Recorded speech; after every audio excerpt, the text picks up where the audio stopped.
Subscribe करें श्री चिन्मयानंद बापू जी के YouTube channel को और हमारे वीडियोस को सबसे पहले देखने के लिए बेल आइकॉन को दबाना न भूलें। जब पूरी राम कथा गा ली, काग वो सुन लीजिए, असल में गरुड़ जी को भी मोह हो गया। जब भगवान नागपाश में बंधे ना और हनुमान जी गरुड़ जी को लेकर के आए लंका के युद्ध में, तो गरुड़ जी ने एक नागपाश काट तो दिया। बाद में गरुड़ जी को संशय हो गया, मोह हो गया, मन में बड़ा उथल पुथल होने लगा कि एक तरफ स्वयं साक्षात प्रभु हैं, परमात्मा हैं, सर्वशक्तिमान, सब कुछ करने वाले, जग प्रपंच को रचने वाले, जगत का विनाश भी करने वाले, सब कुछ करने वाले वो हैं, और दूसरी तरफ उनको मेरी सहायता लेनी पड़ रही है। ये कैसे ईश्वर है? ईश्वर का मतलब है ऐश्वर्यवान, जिसमें 6 ऐश्वर्य, वो ईश्वर। कैसे ईश्वर?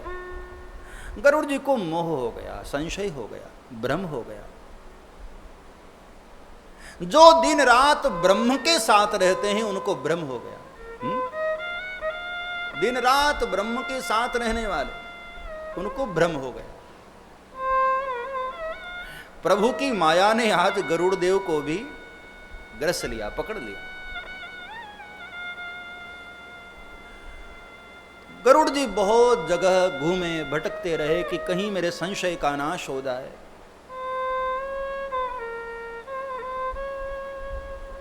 कहीं कहीं महापुरुषों के पास गए, श्री हनुमान जी महाराज के पास गए, नारद जी के पास गए। तो नारद जी ने कहा कि आप कैलाश पर्वत जाइए,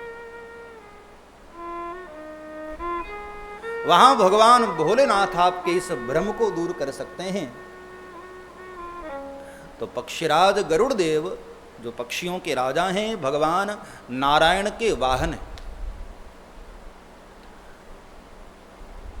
कभी कभी नारायण के पार्षद को भी भ्रम हो जाता है, स्वाभाविक है। कई बार लोग कहते हैं कि बापू हम पहले भगवान पर बहुत भरोसा करते थे, लेकिन कुछ दिनों से जरा मन डामाडोल हो रहा है। इसमें चिंता की बात नहीं प्यारे, स्वाभाविक है। भगवान की माया कभी कभी हमको पूरी तरह से लपेटे में ले लेती है, अपने चंगुल में ले लेती है। और माया का काम क्या है? जो सत्य हो उसको छुपा ले, और जो झूठ हो, नाशवान हो, उसको प्रकट कर दे। ये माया का काम। जो सत्य है उसको छुपाए, और जो भ्रम है, जो झूठ है, उसको आपके सामने दिखाए। ये माया का कार्य। तो कभी कभी माया हमारे चित्त को ग्रस लेती है, हमें भी भ्रम हो जाता है, हमें भी संशय हो जाता है कि ये सत्य है कि नहीं।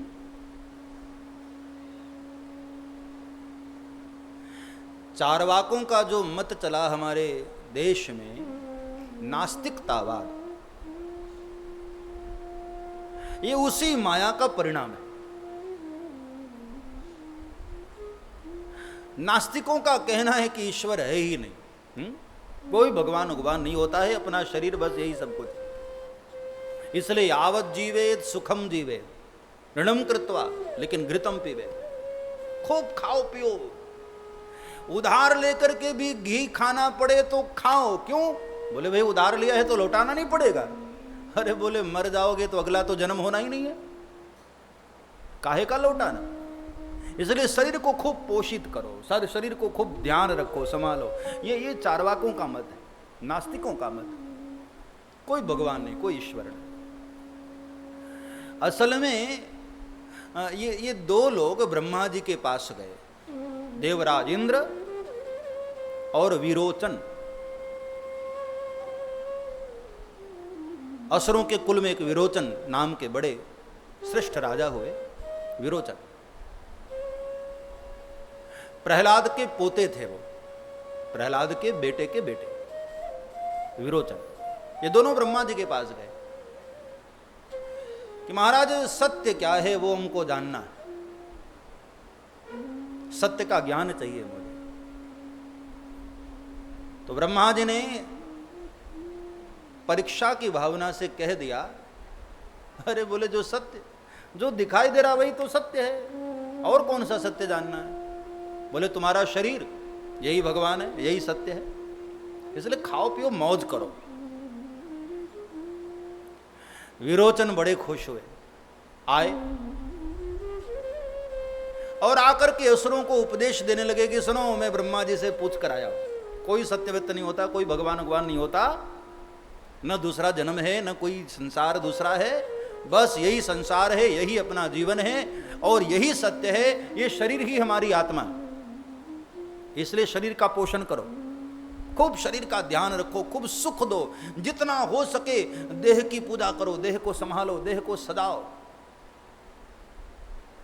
लेकिन देवराज इंद्र, उनके मन में विचार आया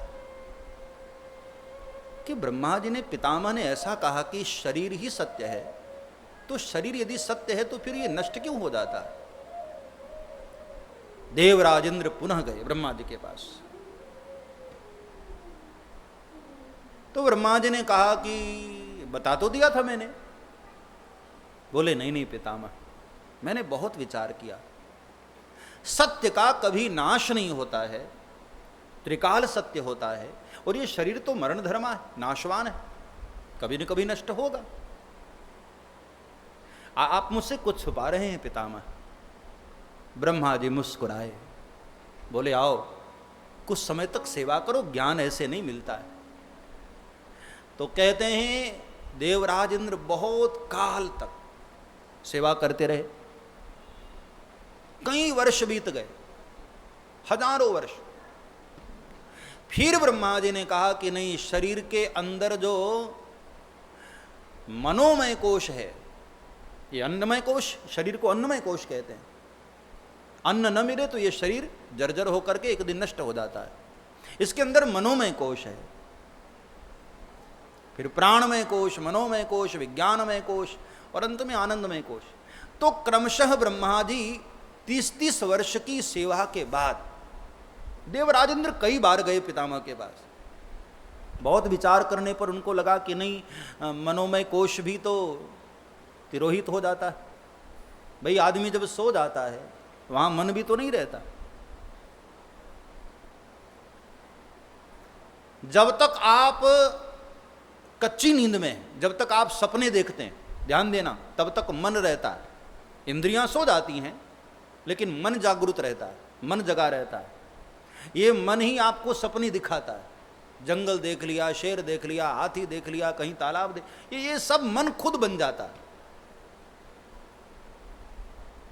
लेकिन जब आप सुषुप्ति अवस्था में जाते हैं, बिल्कुल सो जाते हैं गहरी निद्रा में, वहां मन भी सो जाता है, मन भी गायब हो जाता है। लेकिन जब आप सोकर उठते हैं तो आप कहते हैं कि आह महाराज आज बहुत आनंद आया। क्यों? बोले बहुत अच्छे से सोया। तो अब शंका ये होती है कि भाई जब आप सो ही गए, मन भी सो गया, इंद्रियां भी सो गई, तो जो आनंद आया वो किसको आया? आनंद का अनुभव किसने किया? आप तो सो गए थे, शरीर आपका यहां पड़ा है, मन भी सो चुका है, इंद्रियां में, फिर आनंद किसको आया? वही सत्य है। ब्रह्मा जी ने कहा कि बेटे, आनंद जिसको आया वो स्वयं आनंद स्वरूप है।